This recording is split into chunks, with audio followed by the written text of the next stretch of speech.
AP ప్రజలకు కూటమి సర్కార్ గుడ్ న్యూస్ చెప్పింది. పట్టణ, గ్రామీణ ప్రాంతాల్లో అభ్యంతరం లేని గవర్నమెంట్ ల్యాండ్స్ ను రెగ్యులరైజ్ చేసేందుకు గ్రీన్ సిగ్నల్ ఇచ్చింది. అందుకు సంబంధించిన విధి విధానాలను కూడా కూటమి ప్రభుత్వం ఖరారు చేసింది. మరి ఈ రెగ్యులరైజేషన్ అన్ని భూములకు వర్తిస్తుందా? దీనికి సంబంధించిన రూల్స్ ఏంటి?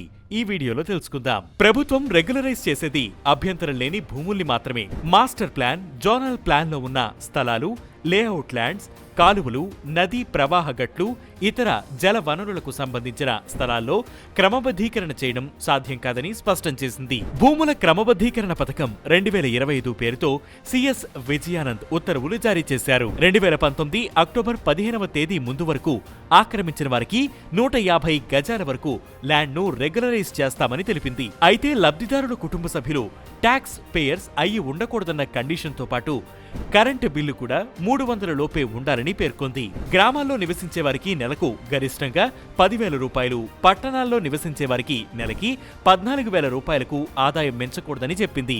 మెట్ట, మాగాణి కింద కలిపి 10 ఎకరాలకు మించిన భూమి ఉండకూడదు. ఆర్సీసీ రూఫ్ లేదా ఆస్బెస్టాస్ రూఫ్ ను ఇటుక గోడలతో నిర్మించిందై ఉండాలి. వ్యవసాయ అవసరాలకు ఉపయోగించే టాక్సీ, ఆటో, ట్రాక్టర్లు మినహా లబ్ధిదారులకు వ్యక్తిగతంగా కారు ఉండకూడదని షరతు విధించింది. రెగ్యులరైజేషన్ పట్టాలను మహిళల పేరు మీదే జారీ చేస్తామని ప్రభుత్వం జారీ చేసిన ఉత్తర్వుల్లో పేర్కొంది. జీవో నెంబర్ 30 ప్రకారం 150 గజాల స్థలానికి ఎలాంటి రిజిస్ట్రేషన్ ఫీజు చెల్లించనక్కర్లేదు. 151 నుంచి 300, 300 నుంచి 450 గజాలు అంతకు మించిన వాటికి లబ్ధిదారుల ఆర్థిక పరిస్థితిని అనుసరించి రిజిస్ట్రేషన్ బేసిక్ వాల్యూతో ఫీజుల్ని చెల్లించాల్సి ఉంటుంది.